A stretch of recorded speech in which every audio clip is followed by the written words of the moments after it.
விஜய் அவர்கள். செம்ம ஸ்பீச்னா எல்லோரும் அடிச்சு விட்டார்.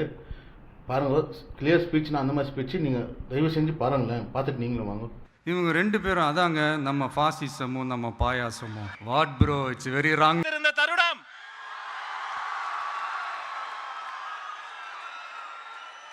நாங்க போலி மருத்துவர்களை பார்த்திருக்கோம், போலி சாமியார்களை பார்த்திருக்கோம், போலி அப்பாக்களினுடைய காலத்துல இப்பதான் பாக்குறோம். பாதுகாப்பு உணர்வு கொடுத்தாதான் அப்பா, பாட்டிய பிடிக்க தனிப்படை அமைக்கிறவங்களாம் அப்பா இல்ல.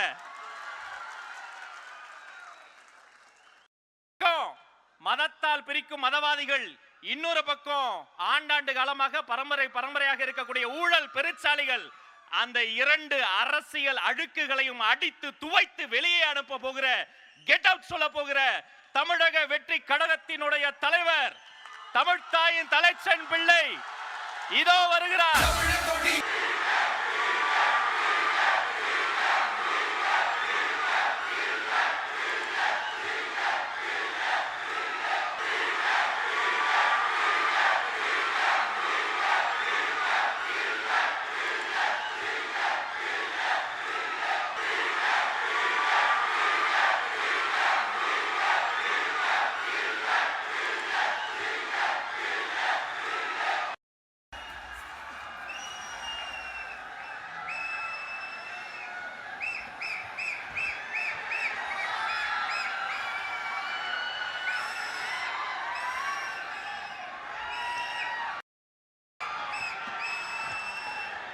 My friend, my brother, comrade in arms, founder, Jan Suraj Party, திரு பிரசாந்த் கிஷோர் அவர்கள் இன்னைக்கு வந்து நம்மளுடைய இந்த தமிழக வெற்றி கழகத்தினுடைய 2ஆம் ஆண்டு துவக்க விழாவிற்கு சிறப்பு விருந்தினராக வந்து கலந்துக்கிட்டு பேசியது மிக்க மிக்க மகிழ்ச்சி. அவருக்கு என்னுடைய மனமார்ந்த நன்றியை தெரிவிச்சுக்கிறேன். We are an emerging primary political force in Tamil Nadu politics with a firm commitment to create history in the upcoming 2026 assembly elections of Tamil Nadu, like 1967 and 1977 assembly elections of our state. Without compromising our party's ideological principles at any cost, I am here to collaborate and work with you towards upholding the secular and democratic ideals in TN and beyond. என் நெஞ்சில் குடியிருக்கும்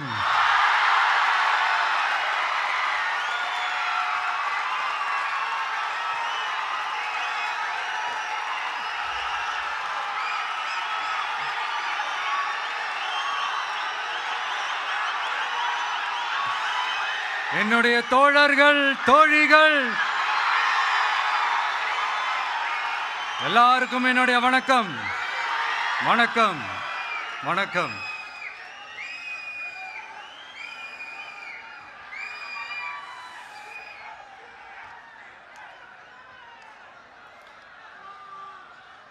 இந்த அரசியல்னாலே வேற level தான்ல.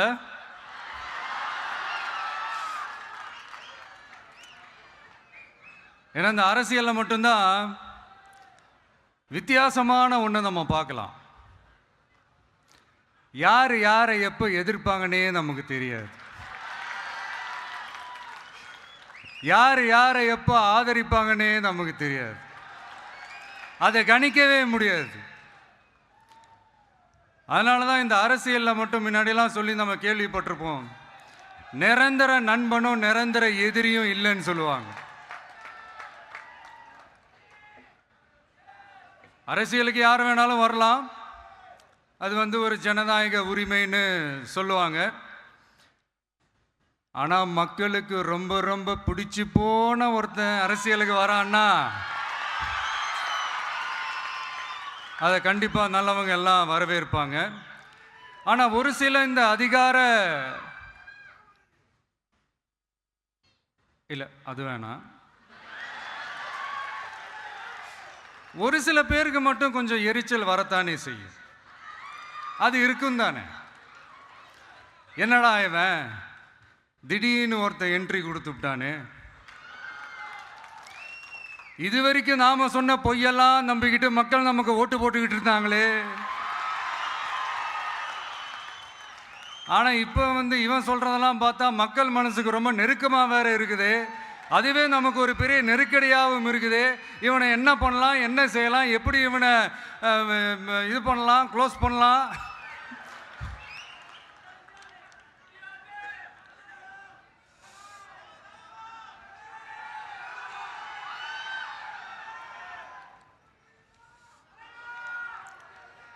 எப்படி இவனை close பண்ணலாம், ஒரு confusion ஒன்று வரும். அந்த கன்ஃபியூஷனில் கத்துறதா கதறதா என்ன பண்ணுறதுன்னு தெரியாமல் வர்றவன் போகிறவன்லாம் கட்சி ஆரம்பிக்கிறான்னு சொல்லி இப்படி ஏதாவது பேச ஆரம்பிப்பாங்க. இப்போ நம்ம ஆட்சியில் இருக்கிறவங்க நமக்கு எதிராக பேசுகிறாங்க இல்லையா, அந்த மாதிரி. இப்படிப்பட்ட ஒரு அரசியல் காலத்தில் கொஞ்சம் கூட ஒரு பயம் இல்லாமல், ஒரு பதட்டம் இல்லாமல், வர்ற எதிர்ப்புகள் எல்லாத்தையும் சும்மா லெஃப்ட் ஹேண்டில் டீல் பண்ணிக்கிட்டு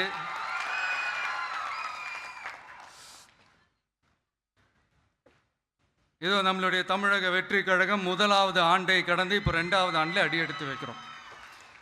இந்த ஒரு காலகட்டம் தான் மிக முக்கியமான ஒரு காலகட்டம். ஏன்னா ஒரு அரசியல் கட்சிக்கு ஒரு பெரிய பலமே அந்த கட்சியினுடைய கட்டமைப்பு தான். அதுதான் அந்த கட்சியினுடைய ஒரு வேறு மாதிரி, ஒரு அடிப்படை பலமே அதுதான். ஒரு ஆலமரம் மாதிரி ஒரு கட்சி ஒன்று வளரணும்னா அதுக்கான அந்த வேர்களும் விழுதுகளும் ஸ்ட்ராங்காக இருக்கணும் இல்லையா.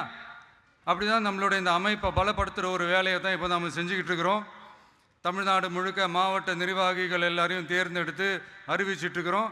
இந்த நேரத்தில் நம்ம மேலே ஒரு கம்ப்ளைண்ட், அது என்னென்னா, அதுதான் எனக்கும் புரியல. நம்மளுடைய மாவட்ட நிர்வாகிகள் எல்லாருமே வெறும் இளைஞர்களாகவே இருக்கிறாங்களாம். ஏன் இருந்தா என்ன?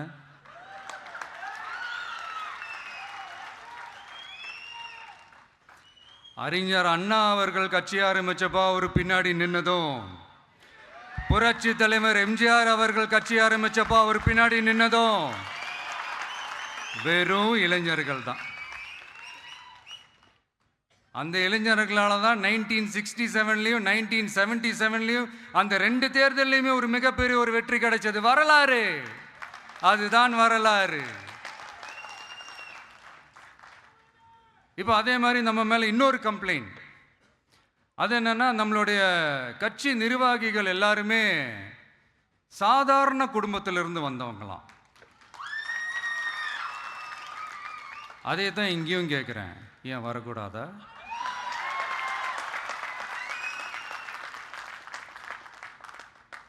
சாதாரண குடும்பத்திலேருந்து வந்தவங்க தான் பெருசு பெருசாக சாதிச்சிருக்கிறாங்க.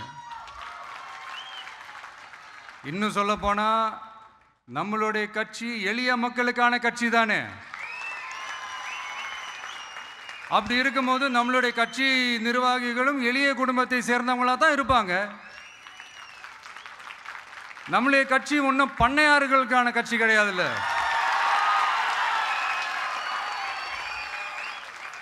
முன்னாடிலாம் அந்த காலத்தில் பண்ணையாருங்க தான் பதவியில் இருப்பாங்க. இப்போ கொஞ்சம் உள்டா மாறிடுச்சு, பதவியில் இருக்கிறவங்களாம் பண்ணையாரா மாறிடுறாங்க.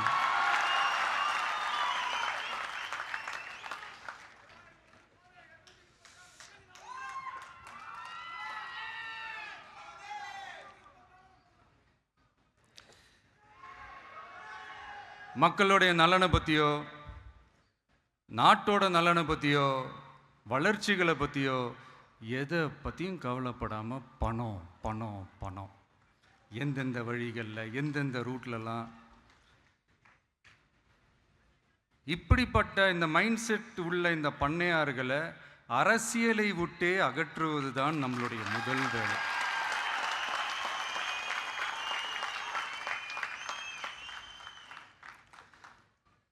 அதை வந்து ஜனநாயக முறைப்படி நம்ம செய்கிறதுக்கு தான் 2026 தேர்தலை நம்ம சந்திக்க போகிறோம். அந்த தேர்தலை சந்திக்க ரொம்ப ரொம்ப முக்கியமான விஷயம் பூத் லெவல் ஏஜென்ட்ஸ், BLA அப்படின்னு சொல்லுவாங்க. அது ரொம்ப ரொம்ப முக்கியம்.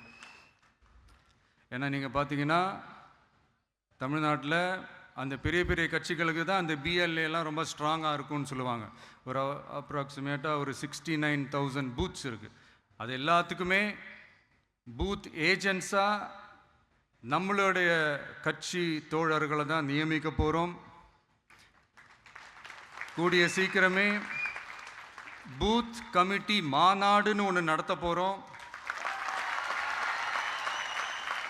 அன்னைக்கு தெரியும் தமிழக வெற்றி கழகம் எந்த ஒரு பெரிய கட்சிக்கும் கொஞ்சம் கூட சளைச்சதில்லைன்னு. அன்னைக்கு தெரியும் தமிழக வெற்றி கழகம் தமிழ்நாட்டில் முதல் சக்தியா, முதன்மை சக்தியா, பவர்ஃபுல்லாக இருக்குதுன்னு அன்னைக்கு ப்ரூவ் ஆகும். இப்போ புதுசாக ஒரு பிரச்சனை ஒன்று கிளப்பி விட்டுட்டு இருக்கிறாங்க, மும்மொழி கொள்கை.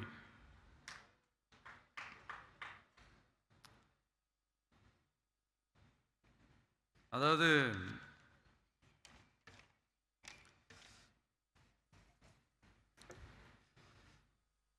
இதை வந்து இங்கே செயல்படுத்தலைன்னா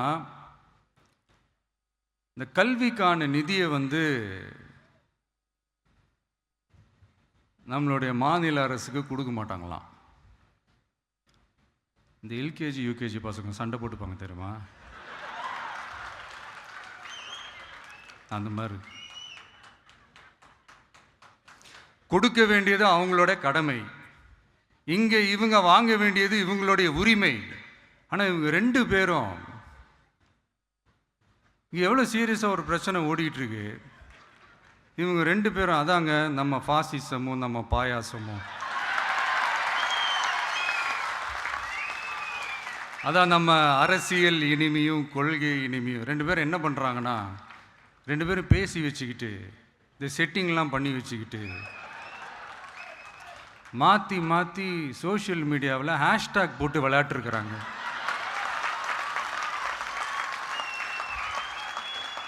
இங்கே என்ன நடந்துக்கிட்டு இருக்கு, அதாவது இவங்க 2 பேரும் அடிச்சுக்கிற மாதிரி அடிச்சுப்பாங்களாம். அதை வந்து நாங்கள் நம்பணுமா, மக்கள் நம்பணுமா? What bro, it's very wrong bro.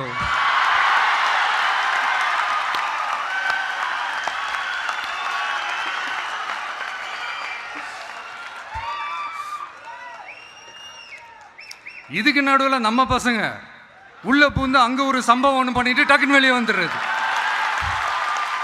TVK for TN அப்படின்னு சொல்லி. யார் சார் நீங்களா, எங்க சார் இருக்கிறீங்க? ஸ்லீப்பர் செல்ஸ் மாதிரி.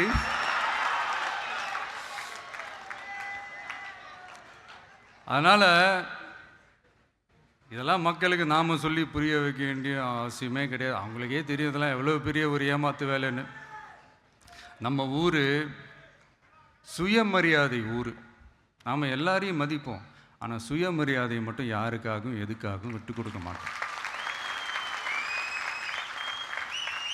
நாம் எல்லா மொழிகளையும் மதிப்போம், அதில் மாற்றுக்கிறதே கிடையாது. தனிப்பட்ட முறையில் யார் வேணாலும் எந்த ஸ்கூலில் வேணாலும் படிக்கலாங்க. உனக்கு எந்த மொழி வேணுமோ, எப்போ கற்றுக்கணுமோ, உனக்கு எப்போ தோணுதோ கற்றுக்கலாம். அதெல்லாம் அவங்கவுங்களுடைய தனிப்பட்ட ஒரு உரிமை. ஆனால் கூட்டாட்சி தத்துவத்தை மீறி மாநில தன்னாட்சி உரிமைக்கு எதிராக ஒரு மாநில அரசின் மொழி கொள்கையை, கல்விக் கொள்கையை கேள்விக்குறியாக்கி வேறு ஒரு மொழியை வலுக்கட்டாயமாக திணிச்சா, அதுவும் அரசியல் ரீதியாக திணிச்சா எப்படி ப்ரோ?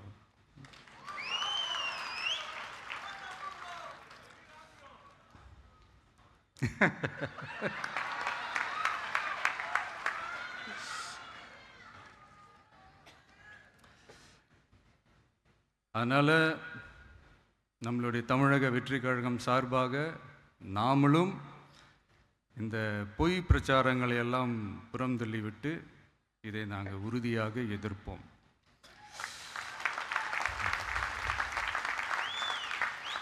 கான்ஃபிடென்ட்டாக இருங்க, நல்லதே நடக்கும், வெற்றி நிச்சயம். மீண்டும் சந்திக்கும் வரை நன்றி, வணக்கம்.